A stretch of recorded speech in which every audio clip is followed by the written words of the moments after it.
Hello बच्चों, मैं प्रीति अग्रवाल। हम कर रहे हैं क्लास 10 का चैप्टर 8.1 क्वेश्चन नंबर 6। क्वेश्चन में देखते हैं, क्वेश्चन में इंफॉर्मेशन क्या गिवन है। कहते हैं angle A and B are acute angle such that cos A equals to cos B। Angle A और एंगल बी एक्यूट एंगल है। एक्यूट एंगल क्या होते हैं? जो 90 डिग्री से कम होते हैं। तो जरा अपनी पिक्चर देखते हैं बेटा। राइट एंगल ट्रायंगल में ये एंगल तो राइट एंगल है, ये तो कंफर्म है, ठीक है। तो जो दो बचे हुए एंगल है हमारे, यानी कि ये वाला और ये वाला, ये दोनों 90 से कम होंगे। क्यों होंगे? क्योंकि अगर ये 90 का है ना, तो इन दोनों का बचे हुए दो एंगल का सम 90 होगा। तो क्योंकि दो का सम 90 है, तो एक तो 90 हो ही नहीं सकता, ना ही वो 90 से बड़ा हो सकता है। तो एंगल एक्यूट एंगल के नाम गिवन है हमें, एक एंगल ए है, एक एंगल बी है। तो मैंने इसको एंगल ए मान लिया, इसको एंगल बी। तो ये वाला बच्चा एंगल मैंने सी लेट कर लिया। सेकंड गिवन है कि cos ए बराबर cos बी है। तो आपको प्रूफ करना है कि एंगल ए एंगल बी के बराबर है। प्रूफ करो कि ये दोनों इक्वल है। तो जो हमें इंफॉर्मेशन गिवन है, कौन सी? cos A equals to cos B. हम इस इंफॉर्मेशन को यूज करके प्रूफ करेंगे कि एंगल ए एंगल बी के बराबर है।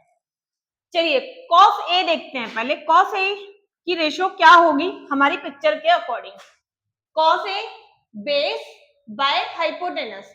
बात कर रहे हैं एंगल ए की, तो एंगल ए के सामने वाली जो लाइन है, यानी कि ये हो गई हमारी परपेंडिकुलर और ये बन जाएगा बेस। तो बेस लाइन हो गई ए सी, और हाइपोटेनस कभी चेंज नहीं होता हमारा, हाइपोटेनस वही रहता है ए बी। cos सी का फॉर्मूला लगाएंगे यहाँ पर। cos सी की ratio same, base by hypotenuse. लेकिन अब बात कर रहे हैं बी की, तो देखो बी एंगल ये है, इसके सामने वाला परपेंडिकुलर हो जाएगा, तो दूसरे वाला बेस, क्योंकि हाइपोटेनस कभी भी अपनी पोजीशन चेंज नहीं करता। तो cos बी का हो जाएगा बेस, बेस हो गया हमारा BC और परपेंडिकुलर हाइपोटेनस हो गया AB। क्लियर? क्वेश्चन में गिवन था कि ये दोनों इक्वल हैं। तो अगर ये दोनों इक्वल हैं, तो ये दोनों भी आपस में इक्वल हो जाएंगे। AC by AB equals to हो जाएगा BC बाय AB। अब देखो ये दोनों आपको गिवन है, दे रखा है, इक्वल है, तो ये दोनों लाइन भी क्या होंगी? इक्वल हो जाएंगी। AC इक्वल्स टू BC, ठीक है। अब AC इक्वल्स टू अगर BC है, AC equal BC, AC equal BC। तो अगर दो एंगल दो साइड इक्वल होती हैं, तो उनके एंगल भी इक्वल हो जाते हैं।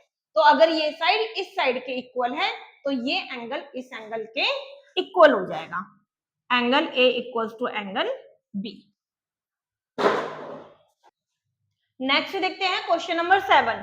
क्वेश्चन 7 में cot थीटा की वैल्यू गिवन है 7/8 और आपको ये सॉल्व करना है, ठीक है।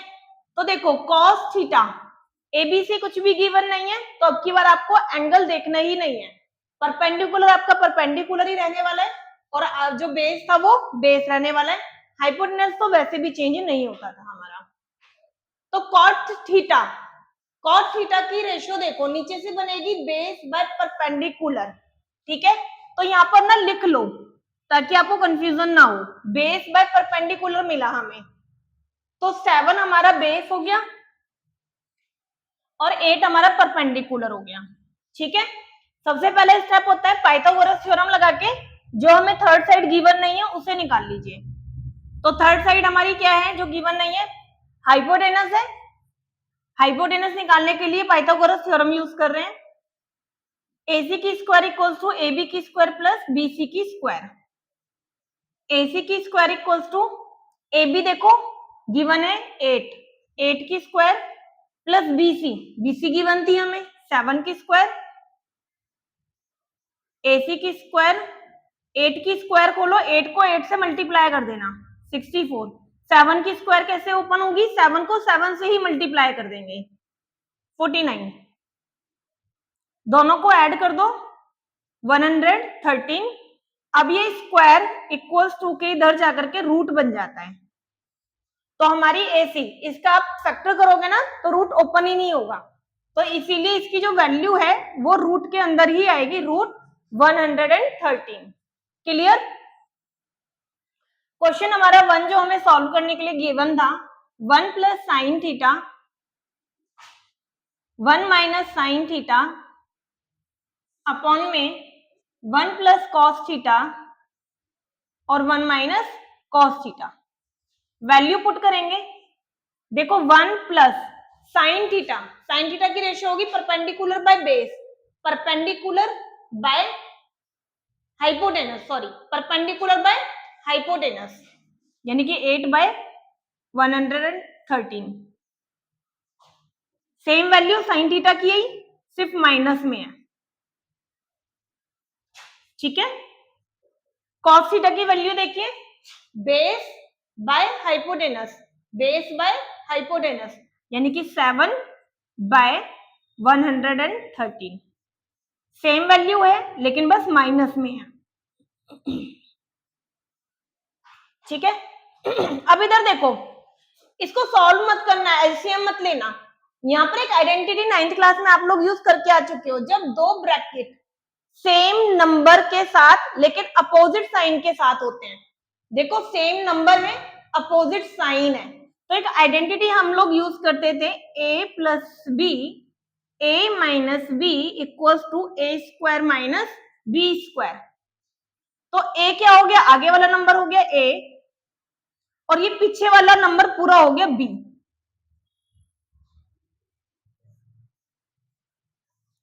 सेम नीचे आइडेंटिटी लग रही है आपकी, सेम नंबर अपोजिट साइन के साथ में है, तो a की स्क्वायर माइनस आया हमारा इस वाली आइडेंटिटी से, b की स्क्वायर, सेकंड नंबर हमारा b है, ठीक है।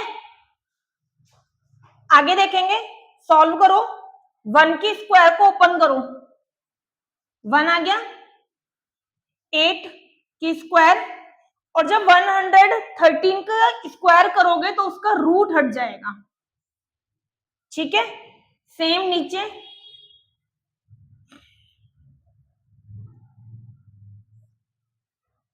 7 की स्क्वायर ओपन करेंगे 49, और 113 का स्क्वायर करेंगे क्योंकि वो रूट में था तो वो रूट हट जाएगा। अब इनका एलसीएम ले लो, देखो इधर मैं एलसीएम ले रही हूं, आपको इजी हो जाएगा। इसके नीचे कुछ नहीं है, 1 लेट कर लेंगे, 113 1 से मल्टीप्लाई होगा 113, 64 1 से मल्टीप्लाई होगा 64, इसका भी एलसीएम ले लो, 113 इसको इससे मल्टीप्लाई करेंगे 113 माइनस 49, तो 113 में से 64 को आप माइनस करो 49, इन दोनों को माइनस करेंगे 49 माइनस करेंगे तो 64 आएगा, ठीक है। अब इधर ध्यान से देखना, 49 के अपॉन में 113 है, रेशो के नीचे रेशो है, जब फ्रैक्शन के नीचे फ्रैक्शन होती है तो नीचे वाली फ्रैक्शन पलट जाएगी, मल्टीप्लाई का साइन लगा के नीचे वाली फ्रैक्शन रेसिप्रोकल हो जाएगी, ये दोनों कट गए,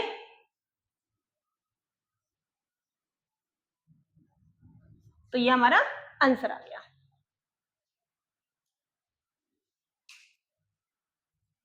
सेकंड पार्ट देखते हैं, इसके सेकंड पार्ट में हमें फाइंड करना था कॉट स्क्वायर थीटा।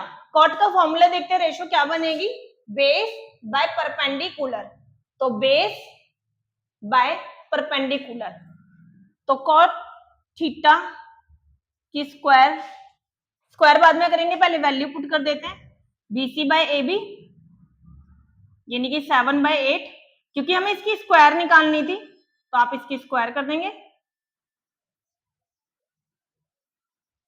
बस दोनों की स्क्वायर खोल दो, सॉल्यूशन सामने।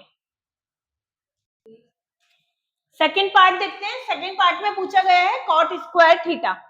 तो सबसे पहले ना आप कॉट थीटा की वैल्यू को फाइंड कर लो।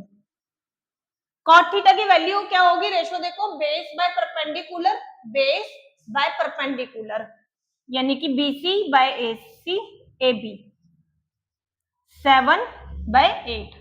अब क्योंकि इसकी स्क्वायर पूछी थी ना आपसे, तो इसकी स्क्वायर निकाल दीजिए।